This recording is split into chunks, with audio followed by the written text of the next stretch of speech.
23 വർഷങ്ങൾക്ക് മുൻപ് Russian president Vladimir Putin ഒരു ദേശീയ മാധ്യമത്തിന് നൽകിയ ഒരു അഭിമുഖം അത് ഏറെ പ്രസക്തമാവുകയാണ്. അദ്ദേഹം നൽകിയ ആ ഒരു അഭിമുഖത്തിൽ അദ്ദേഹം പറഞ്ഞിരിക്കുന്നത് ഇന്നത്തെ കാലത്തെക്കുറിച്ച് പ്രവചനാത്മകമായി പറഞ്ഞ ചില കാര്യങ്ങൾ. ഒസാമ ബിൻ ലാദൻ പാകിസ്ഥാനിൽ ഒളിച്ചിരിക്കാം എന്ന സംശയം മുതൽ ഇറാഖിലെ കൂട്ടനശീകരണ ആയുധങ്ങളെക്കുറിച്ചുള്ള യുഎസിന്റെ അവകാശവാദങ്ങൾ വരെ അക്കാലത്തെ സെൻസിറ്റീവ് ഉയർന്ന ഉത്തരവാദിത്വമുള്ള ഭൗമരാഷ്ട്രീയ വിഷയങ്ങളിൽ എന്തൊക്കെയാണ് റഷ്യയുടെ നിലപാട് എന്നതാണ് ഈ അഭിമുഖത്തിൽ പുടിൻ പങ്കുവച്ചിരിക്കുന്നത്. 2002 അന്നത്തെ പ്രസിഡന്റ് സദ്ദാം ഹുസൈൻ കൂട്ടനശീകരണ ആയുധങ്ങൾ അല്ലെങ്കിൽ അന്നറിയപ്പെട്ടിരുന്ന WMD വികസിപ്പിച്ച് ഒളിപ്പിച്ചു എന്നാരോപിച്ച് ലോകത്തിലെ ഏറ്റവും നൂതനമായ ആയുധങ്ങളുമായി US നേതൃത്വത്തിലുള്ള ഒരു സഖ്യസേന ഇറാഖിലേക്ക് കടന്നുകയറി. ഇറാഖ് കൂട്ടനശീകരണ ആയുധങ്ങൾ വികസിപ്പിക്കുന്നില്ല എന്നും അവരുടെ കൈവശം അത്തരം ആയുധങ്ങൾ ഇല്ല എന്നും ഉറപ്പാക്കണം എന്ന US പങ്കാളികളുടെ നിലപാട് ഞങ്ങൾ പങ്കിടുന്നു. ലോകം മാറിയിട്ടുണ്ട് എങ്കിലും അന്താരാഷ്ട്ര ബന്ധങ്ങൾ മെച്ചപ്പെടുത്താൻ മുൻപ് ഉപയോഗിച്ചിരുന്ന അന്താരാഷ്ട്ര ഉപകരണങ്ങൾ തുടർന്നും ഉപയോഗിക്കാം. ഇന്നത്തെ സാഹചര്യവുമായി പൊരുത്തപ്പെടാൻ ഉപയോഗിക്കുകയും വേണം. അവ കൂടുതൽ മെച്ചപ്പെടുത്താനും സാധിക്കും. പുടിൻ പറഞ്ഞ വാക്കുകളാണിത്. എന്നാൽ അതേസമയം ലോകത്ത് നിലവിലുള്ള മറ്റു കേന്ദ്രങ്ങൾക്ക് ഒരു പ്രത്യേക ഭീഷണി ഉയർത്താൻ കഴിയുമെന്ന് ഞങ്ങൾ വിശ്വസിക്കുന്നുവെന്നും അദ്ദേഹം കൂട്ടിച്ചേർത്തു. ഇന്ത്യയെ ഉപദ്രവിക്കാൻ വളരെ കാലമായി സ്റ്റേറ്റ് സ്പോൺസർ ചെയ്ത ഭീകരതയുടെ ദേശീയ നയം പിന്തുടരുന്ന പാകിസ്ഥാനെ ചൂണ്ടിക്കാട്ടി പാകിസ്ഥാനിലെ കൂട്ടനശീകരണ ആയുധങ്ങൾ തങ്ങളുടെ ആശങ്ക എന്നും അദ്ദേഹം പങ്കുവച്ചു. ആ ആയുധങ്ങൾ എവിടെയാണ്, ഏത് നിലയിലാണ്, ഏത് അവസ്ഥയിലാണ്, ഭാവിയിൽ അവയ്ക്ക് എന്ത് സംഭവിക്കും എന്നതിനെക്കുറിച്ച് ഞങ്ങൾക്ക് വ്യക്തമായൊരു ചിത്രം ഉണ്ടാകണം. ഇറാഖിനെ കുറിച്ച് മാത്രമല്ല ലോകത്തിലെ മറ്റു ചില പ്രദേശങ്ങളെക്കുറിച്ചും തങ്ങൾക്ക് ആശങ്കയുണ്ട് എന്ന് 2002 ഡിസംബറിൽ റഷ്യൻ പ്രസിഡന്റ് പങ്കുവച്ച ചില ചിന്തകളാണ്.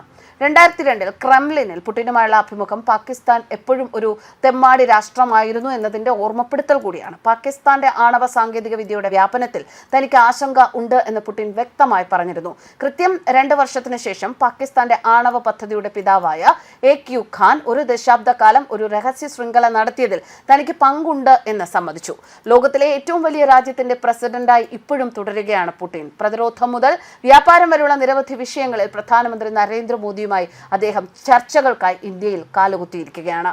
അമേരിക്കയുടെ ഏറ്റവും വലിയ ഭീകരനായിരുന്ന ഒസാമ ബിൻ ലാദൻ പാകിസ്ഥാനിൽ ഒളിച്ചിരിക്കാൻ സാധ്യതയുണ്ടോ എന്ന ചോദ്യത്തിന് 2011 പാകിസ്ഥാനിലെ അബാട്ടാബാദിലെ അദ്ദേഹത്തിന്റെ ഒളിത്താവളത്തിൽ വെച്ച് US നേവി സീലുകൾ നെപ്റ്റ്യൂൺ സ്പിയർ എന്ന രഹസ്യനാമത്തിൽ നടത്തിയ ഉയർന്ന അപകട സാധ്യതയുള്ള രാത്രികാല ഓപ്പറേഷനിൽ അദ്ദേഹത്തെ കൊലപ്പെടുത്തിയതിന്റെ സൂചനയായി റഷ്യൻ പ്രസിഡന്റിന്റെ പ്രതികരണം പ്രവർത്തിച്ചു. ഞങ്ങൾ ഇന്ത്യയുമായി സൗഹൃദത്തിലാണ്. ആരെങ്കിലും എതിർത്ത് ഇന്ത്യയുമായുള്ള സൗഹൃദം നിലനിർത്തുന്നില്ല, മറിച്ച് രാജ്യവുമായി സൗഹൃദം പുലർത്തുന്നതിന് സൗഹൃദ ബന്ധം കൂടുതൽ തുടരുന്നതിനും വേണ്ടിയാണ് എന്നായിരുന്നു പുടിന്റെ വാക്കുകൾ. എന്നാൽ മുൻ വർഷങ്ങളിൽ അയൽരാജ്യമായ അഫ്ഗാനിസ്ഥാനിൽ പാകിസ്ഥാൻ ചെലുത്തിയിരുന്ന നെഗറ്റീവ് സ്വാധീനം താലിബാനെ പിന്തുണയ്ക്കുന്നതുൾപ്പെടെ എല്ലാവർക്കും അറിയുന്ന കാര്യങ്ങളാണ്. ഇത് വളരെ വ്യക്തമാണ്. ബിൻ ലാദൻ താലിബാനുമായി സജീവമായി സഹകരിച്ചു എന്ന് മാത്രമല്ല മുഴുവൻ സംവിധാനത്തിന്റെയും ഭാഗമായിരുന്നു എന്ന വസ്തുത ഞങ്ങൾക്ക് പൂർണ്ണമായി അറിയാമെന്നും പുടിൻ പറഞ്ഞിരുന്നു. ഇന്ത്യയും ചൈനയും തമ്മിൽ ഗുരുതരമായ അതിർത്തി തർക്കം നിലനിൽക്കുന്നുണ്ട് എങ്കിലും ഇന്ത്യയും ചൈനയും റഷ്യയും തമ്മിലുള്ള തന്ത്രപരമായ ബന്ധത്തെക്കുറിച്ച് പുടിൻ എപ്പോഴും സംസാരിച്ചിരുന്ന വിഷയങ്ങളാണ്. ഈ തന്ത്രപരമായ ബന്ധം കൊണ്ട് എന്താണ് ഉദ്ദേശിക്കുന്നത് എന്ന ചോദ്യത്തിന് ചൈന അയൽക്കാരനാണ്, ഇന്ത്യ നമ്മുടെ പ്രധാന അന്താരാഷ്ട്ര പങ്കാളികളിൽ ഒന്നും. കൂടാതെ ഈ രാജ്യങ്ങളുമായി നമ്മുടെ ഉഭയകക്ഷി ബന്ധം വികസിപ്പിക്കാൻ ശ്രമിക്കണമെന്ന് ഞങ്ങൾ പ്രതീക്ഷിക്കുന്നു. കാരണം ഓരോ ബന്ധവും റഷ്യയ്ക്ക് പരമപ്രധാനമാണ്. ഞങ്ങളുടെ നിലപാടുകൾ ഇപ്രകാരമാണ്. റഷ്യയും ഇന്ത്യയും, റഷ്യയും ചൈനയും ഇന്ത്യയും തമ്മിലുള്ള ബന്ധങ്ങളുടെ പോസിറ്റീവായ വികസനത്തിന്റെ ആവശ്യകതയെക്കുറിച്ച് ഞങ്ങൾക്ക് ബോധ്യമുണ്ട്. ബന്ധപ്പെട്ട എല്ലാ കക്ഷികൾക്കും, ഈ ത്രികോണത്തിനുള്ളിലെ എല്ലാ കക്ഷികൾക്കും ആ വികസനത്തിൽ താല്പര്യമുണ്ടെന്ന് കരുതുന്നു എന്നായിരുന്നു പുടിന്റെ വാക്കുകൾ. എന്നിരുന്നാലും 3 രാജ്യങ്ങളും സമയത്തിന് മുമ്പേ പോവുകയോ ശരിയായ തയ്യാറെടുപ്പില്ലാതെ മുന്നോട്ട് പോവുകയോ ചെയ്യരുത് എന്നും റഷ്യൻ പ്രസിഡന്റ് മുന്നറിയിപ്പ് നൽകിയിരുന്നു.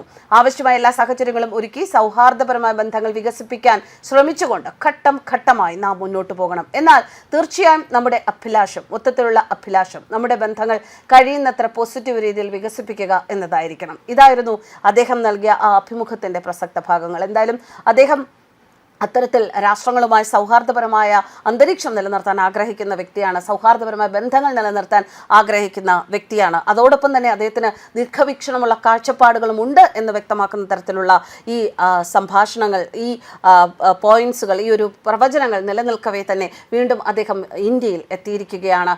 ഇന്ത്യയുമായുള്ള അദ്ദേഹത്തിൻ്റെ ഈ ഒരു ഇന്ത്യൻ നേതാക്കളുമായുള്ള അല്ലെങ്കിൽ ഇന്ത്യയിലുള്ള അദ്ദേഹത്തിൻ്റെ ഈ ഒരു സന്ദർശനം വളരെ നിർണായകമായിട്ട് തന്നെയാണ് വിലയിരുത്തപ്പെടുന്നത്. വളരെ പ്രതീക്ഷയോടുകൂടി തന്നെ ഇന്ത്യയും പുടിന്റെ ഈ സന്ദർശനത്തെ ഉറ്റുനോക്കിക്കൊണ്ടിരിക്കുന്നത്. News desk karmas.